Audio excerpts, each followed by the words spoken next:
We are hunting a problem that's causing this. Having a wee. Yeah. So, I need to get under the car and investigate more. Under the car. We're just going to ignore the gator on the back of there that maybe isn't holding Ignore the grease mud at as all. well.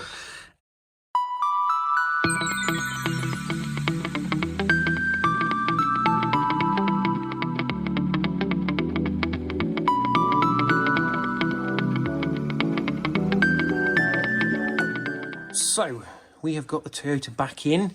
We have got the hub nut off. We have just undone the bottom of the strut here to get the hub assembly loose. It allows us to pop the drive shaft out. So now, we're going to try and pop the drive shaft out of the gearbox. And I'm hoping that will give us, although I'm right in my own shadow, enough space to get the pump, which is just there, out. That would explain the strange noises as we moved it out. The pump is at...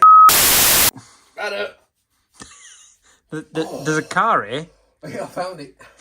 I found that so you don't have to. Anyway, well, I'm in my own shadow again. Power steering pump, hopefully it will come out. It's been obviously riding on the drive shaft when we backed it out and backed it back in again.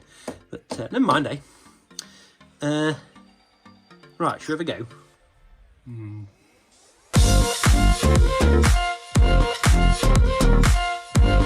What's that, Doctor? Steering pump. Steering pump. So there you go, that's the answer. If you want to get the steering pump out of a Rav4, you've got to take the drive shaft off. Luckily, this drive shaft is toast. So it needed to come out anyway.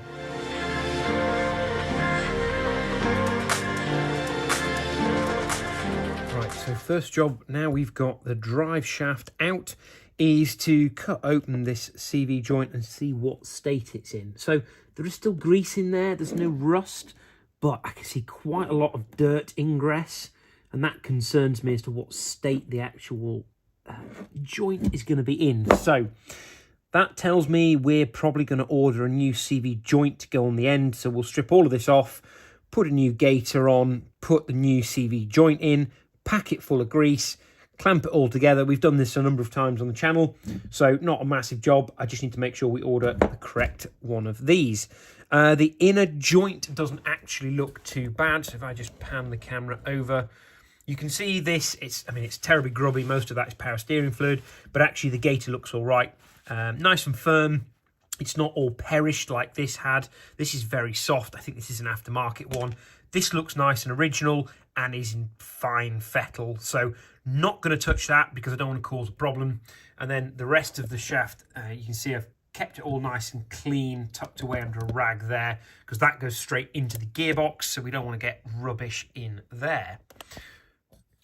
Right, so this is the offending article. You can see the shaft sticking out here with the little Woodruff key. That's for the pulley, so that's where the pulley went with the belt. This is the top mount here on which it swings, and then there's another two bolts. There's one there and one that goes on the other side of the bracket, which is what you tension it all with. So there's a few potential areas of failure. The actual shaft of the pulley feels okay. There's a little bit of click-clunk backwards and forwards in that, but that's probably just I think it's a set of concentric gears inside that provide the pressure. The banjo bolt that went in here, that was the fitting for the high-pressure outlet from the pump, that looked okay when it came off. You've got, interesting while we're here, the little vacuum sender servo thing down here. It's got a little bit grubby and a bit damaged pulling it out. But that seemed to be okay. We didn't have any problems with that. We ran the car without that in and it revved highly, so this was clearly doing its job.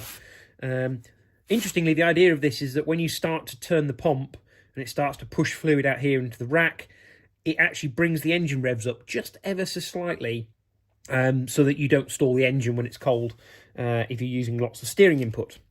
So where else might it be leaking from? Well, it could have been coming from the drain plug here, but that doesn't really look like it's the problem. Then there's the low pressure inlet, which is this bit here. So this is what I think the failure of the pump is. I think there's a seal inside here. This felt like it was a little bit all over the place. There was fluid, I think, coming out from around here. This seemed to be the source of the leak. So I'm going to take all this apart, see whether it's just a seal in here. But in all honesty, I'll probably order another pump just to be sure, because with the state of the belt, which is in a terrible state, And the fact that it's been running dry of fluid on a number of occasions because it's all been pouring out of the reservoir, I suspect the pump, while it might not be toast now, is probably not far off. Certainly, I don't want to ever be doing that job again, and I wouldn't wish that job on the next owner. So I think we'll just replace the pump, in all honesty. But we'll strip it all down, see what we've got.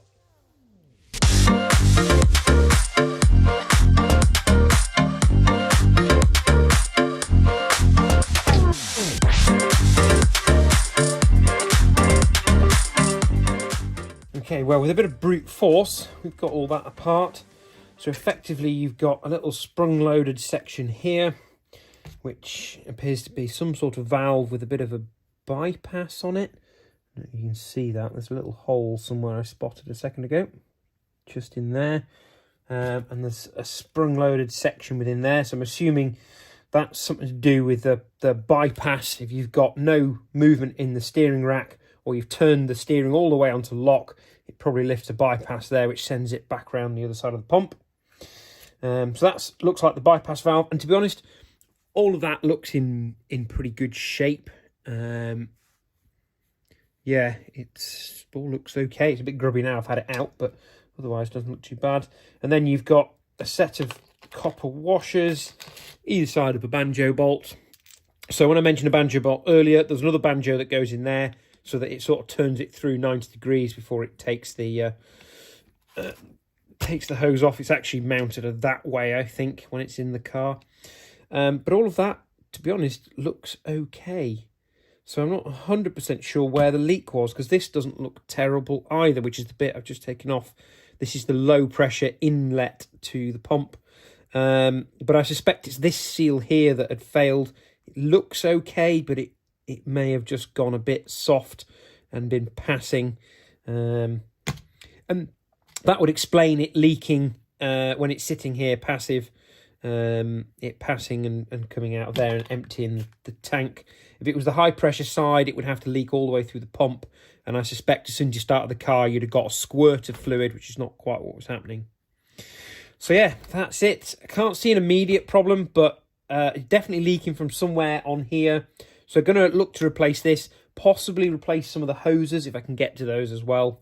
But now I've got it out, at least I know what it looks like. And if it's a replacement by exchange, then at least I've got the bits to exchange it. Okay, while I can't fit the new pump because it hasn't arrived yet, I've been doing a bit of research. And one of the things I've decided to do, just move this hose out of the way, is to remove this vacuum hose here. So a lot of the forums talk about the vacuum assist on the pump that we talked about earlier, the two little prongs that stick out the bottom, and they basically bring the revs up in the engine when you're using the pump at idle, so that when the engine's cold it doesn't stall out. Apparently that system can be a little temperamental, so while it's working currently, it could be a problem in the future, and it's so difficult to get at the pipe work, I thought I would start by removing it all together before we put the new pump in. It's also a few less things to actually put back together. So I've done a bit of tracing of wiring, and by wiring I actually mean hoses. And it will appear this is the vacuum lead that comes from the intake manifold here. So I'm going to take this horrible little devil clip off, and we're going to take this off, and I've bought some little caps to go over, so we're going to put a little cap on there, and that should isolate the whole system. I'm not going to pull all of the plumbing out of it yet. At some point I'll open the door to the workshop, start the car, make sure we've got rid of the high idle problem and it doesn't cause any other issues before removing it completely. I couldn't see any electrical connectors on the pump. It's all very mechanical, so I don't think that's going to cause us any warning lights or anything. But yeah, before I start hacking all of the plumbing out, I thought I'd just double check. It looks like there's a few other vacuum systems that come off. There's a few more over here, and obviously this giant one here for the brake servo. But I think that one just runs that pump, so hopefully that shouldn't be too much of an issue. So get the pliers on here, take the devil's clip off, and put a little plug on it. Okay, you can see the nice shiny caps over the vacuum lines. So that is the blanking plug for the intake manifold, and that is the blanking plug for the rest of the system. Now I have run the engine up to check that it idles properly. It's now idling about 1000 RPM when it's cold, which is pretty good. Without that plug on there, it was idling at about 2000, which is not ideal. So what else can I do without pump to put in? Well, the first thing is to get the belt installed, which might seem a bit counterintuitive because I haven't got a pump yet, but the belt is run off the crank, which you probably can't quite make out, right the way down there. And it's behind this belt here, which is for the alternator. So to put the new power steering belt on, I have got to remove the alternator belt. So while I have nothing else to do, I'm going to loosen the alternator off. The adjuster's down the front, just down here. Take this belt off, put the power steering belt on underneath, just sort of hanging off the pulley at the bottom, and then put all this back together. And then the final job is to do a cheeky oil change. So you see the oil filter's just tucked down under the exhaust there. I'm going to drop that off, drain the oil out, put some fresh oil and oil filter in, so that once the pump arrives, it's just basically a case of reassembling the power steering system, which will not be as easy as it sounds, and the car should be pretty much ready to go.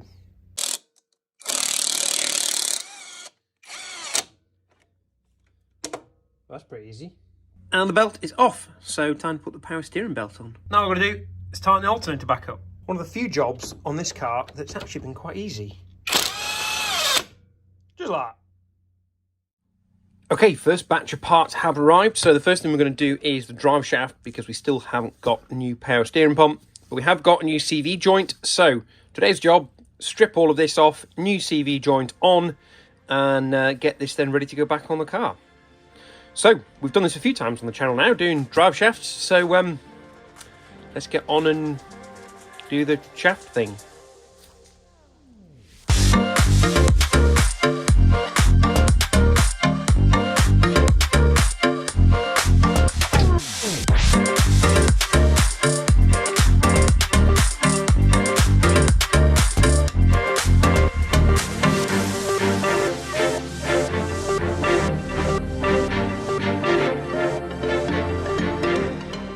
Right, we've got the old joint off, so you can see here the splines the joint sits on, and there's a little split ring that sits in the groove here in the joint.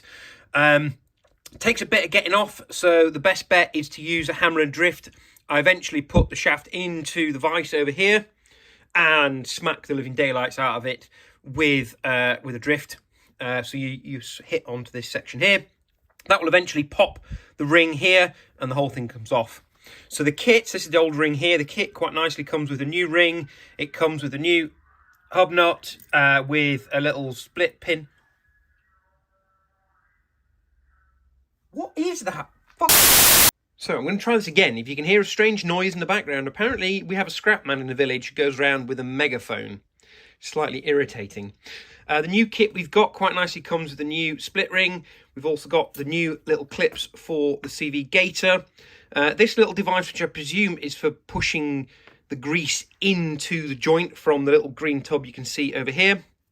It also nicely comes with a new hub nut, and it comes with a little securing, I don't know what you call this, little castellated thing that goes over the top, and the split pin that goes through the shaft that holds all of the hub nut in. So, time to put all of this back together. But first, I need to not forget to put the new gator on before putting the new joint on, which I have done before, which means then taking the whole thing back apart again. Very irritating. So do not forget to put your gators back on. Right, enough shaky cam. I'm going to put the time lapse back on and put it all back together.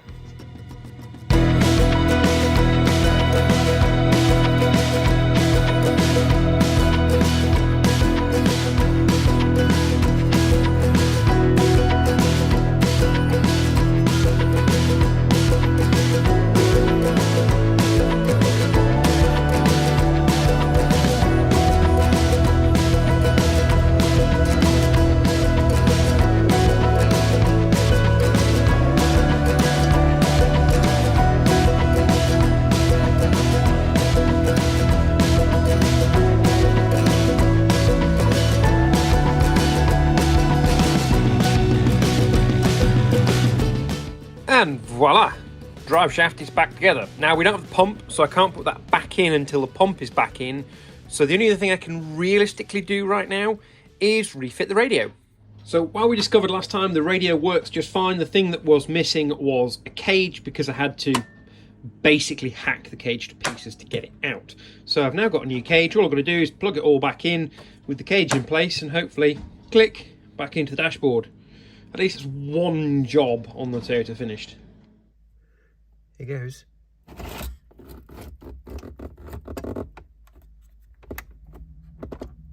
Well, that wasn't quite as satisfying a click as I was expecting, but it is in. Probably should have tested it before I pushed it in.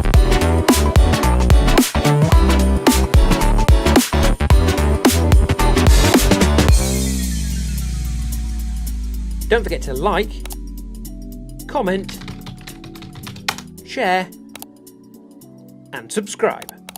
Thank you for watching.